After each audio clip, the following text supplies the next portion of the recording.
Hello, and welcome to Nobody Gets That Reference. Back again with Thermal and Fizzy, as always.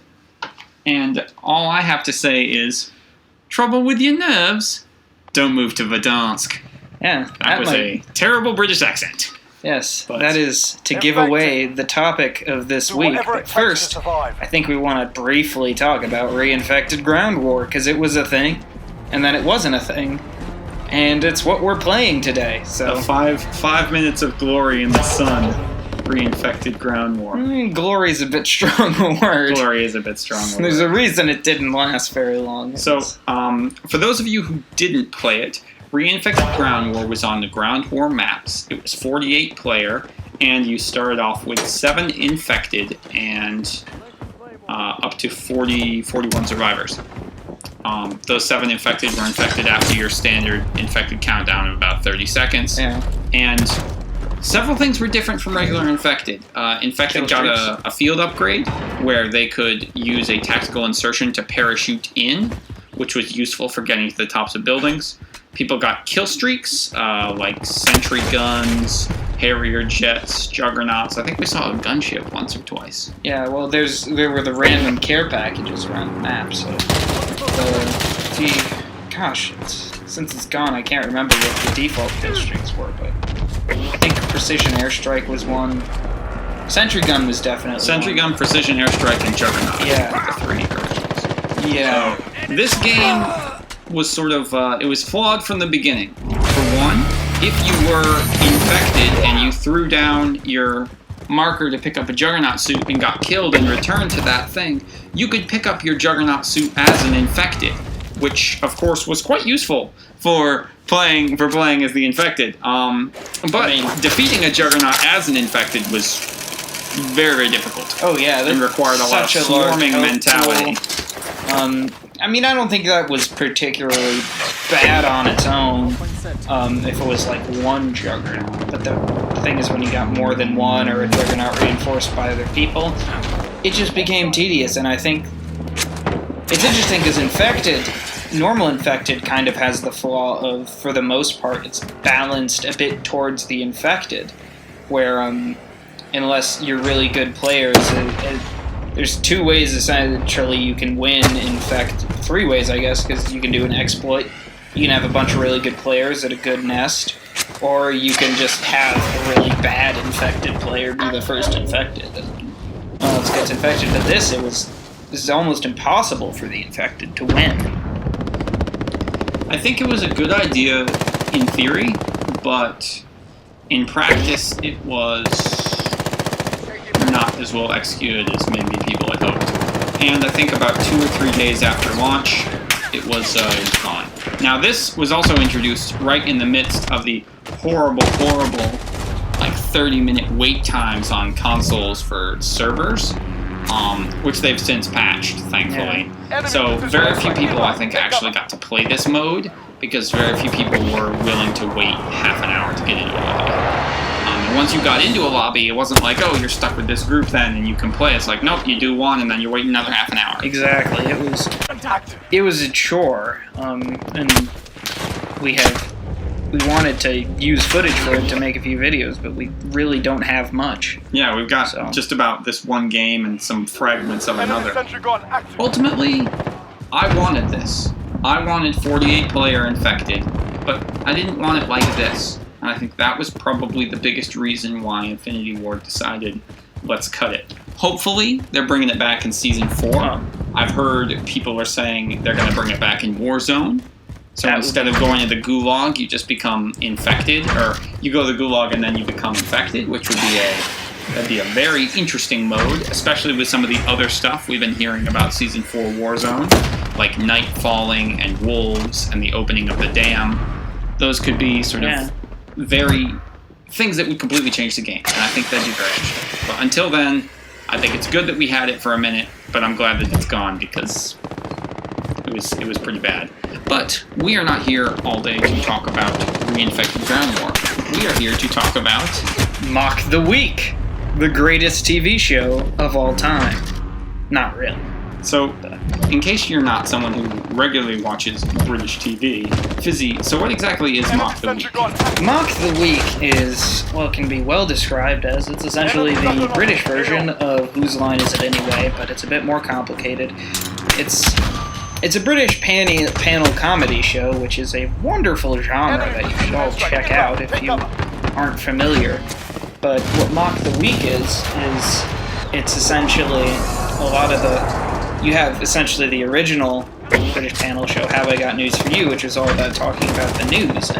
But Mock the Week, same thing, but it essentially has a focus on comedy. So it's all comedians. There's 6 of them, and they are guided in their journey by the wonderful Dara O'Brien. And there's various rounds, various challenges to score points, and just like, Whose Line Is It Anyway, the points don't actually matter, but they're just a way to get, to inspire the comedy that results in. It's full of wonderful jokes, classic moments, wonderful performers. Who's your favorite performer, Thermal? I think ultimately, and I thought about this for quite a while, I think ultimately it's Hugh Dennis, because I think he's the most funny, consistent overall. Now, to be fair, Hugh Dennis is sort of permanent, one of the permanent seats, besides Dara, sort of, who's hosting.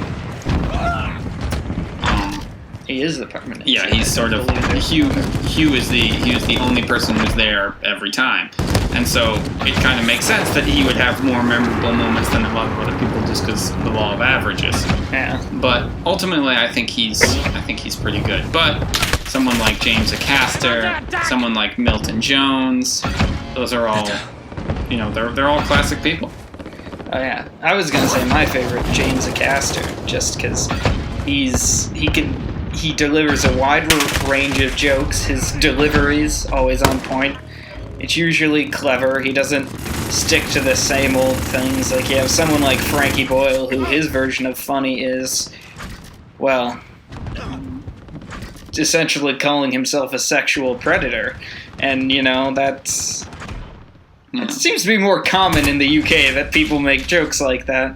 I mean, Jimmy Carr's made a career out of it, but It does seem strange. Yeah, Acaster really has the whole range of it all. I think it's interesting that panel shows really haven't caught on in America, but maybe it's because in Britain they don't have late night hosts. Like, they don't have a late night show like Jimmy Kimmel or Fallon or anybody like that. Instead, they might have a panel show, the more serious one, Have I Got News For You, where they just talk about all the news that's happened that week. Well, and that's been not exactly serious, but... Well, I think it's more serious than Mock the Week. It's been going on for 30 years now, I think, about it. Mock the Week is in season 18 or season 19? Something like... Mock the Week's been, I think, on since about 2005. So, it's a bit younger. I mean, a lot of the British panel shows kind of took after Have I Got News For You. But I think one thing that's nice is with the American late night comedy show, your enjoyment of it is very much dependent on the host. And these panel shows don't have one singular host. They've got a bunch of people, a bunch of personalities playing off each other. There's a lot more banter. It's really just altogether better. And, proof of that is, it's obviously harder because the people who fail at the panel shows end up becoming late night hosts over here. John Oliver. Yeah, John Oliver is somewhat infamous for his very short run on season 1 of Mock the Week. Go and look up some YouTube clips after this. He looks absolutely awful. Yes, not really so much that he's really, the bad comedian, but he just looks so like he doesn't want to be there at all. Yeah, he's really found his niche over here. I think he didn't. Definitely. So, yeah, Mock the Week. Where can people watch full episodes? I mean, I've never really been able to find them. You can find full episodes on YouTube. legally questionable full episodes, so I will not confirm nor deny whether or not I have gone about that path, but we do not condone breaking copyright. It is possible to find. I believe, I would reckon that you can see them through getting BritBox, which... That's the British-only TV streaming service, right? Yes, essentially. But I also, I do not believe you can watch them out on live television outside of the UK, which is really quite a shame. I would say so. I mean, it's like the country-specific Netflix. There's tons of great stuff that, Americans never get to experience just because... Oh, yeah. I guess DRM law? I don't know. I'm not an entertainment lawyer. It changes. I think the licenses are different because there were a bunch of movies that when I was in Germany, I was taking advantage of the German Netflix, and I was watching all of these movies that weren't on American Netflix. And then since, I think, every movie I watched there at some point has been on American Netflix. But I don't think any of them are on it right now. Big rotation. Yeah, it's a rotation. And an interesting thing is, I noticed. So that was when I was there. That was a time when, essentially, the Marvel movies from Captain America: Civil War to Thor: Ragnarok were on American Netflix, but on German Netflix, it was all the ones that came before that. Oh. So it was an interesting rotation in that sense. So there were a lot more that you could see, but you couldn't see the recent ones. I have a VPN on one of my computers, and I tried to watch Ukrainian Netflix because it's a Ukrainian VPN, but I was unable to get access to the site. That would have been a little funny seeing what's on Ukrainian Netflix. But if you've got a VPN, like NordVPN is pretty good, or they're not sponsored. I'm just saying that. If you have a VPN, they want to sponsor us, please do. Feel free to try it, kind of thing. See what Netflix is like outside your country, and maybe see if you can find some Mock the Week episodes. It's definitely worth your time. Especially now in quarantine, you're kind of, I've seen Ozark twice, and running out of... I mean, how many times have you seen Arrested Development now? Probably... Arrested Development? I haven't seen Arrested Development too many times in quarantine. I watched it a lot before. I watched it once in quarantine. I've watched Community like 5 times in quarantine. That's probably true. So that's really something. Anyway, people are running out of entertainment, and other than recommending our own videos, which, of course we're going to do, it's good to find some new shows, and Mock the Week is certainly a fantastic one. Especially, I know on YouTube you can find the DVD outtakes. I don't know if those are available on BritBox. Those are available if you buy the DVDs, I would assume. But the outtakes are equally, if not more, funny than actually what goes into the show, which is kind of rare for something like a comedy show, like something like an SNL. Yeah. The outtakes are kind of just... I think it's a merit of the way it's filmed. It's essentially they film it for just like an hour and then use 20 minutes of it. Yeah, well, anyway, feel free to watch Mock the Week. We're going to leave you with an important message here to do your research on David Ershon. That is, repeat, do your research on David Ershon. Look him up. Anyway, thank you all, and we will see you in the next one. Like, comment, subscribe. Thank you. Bye.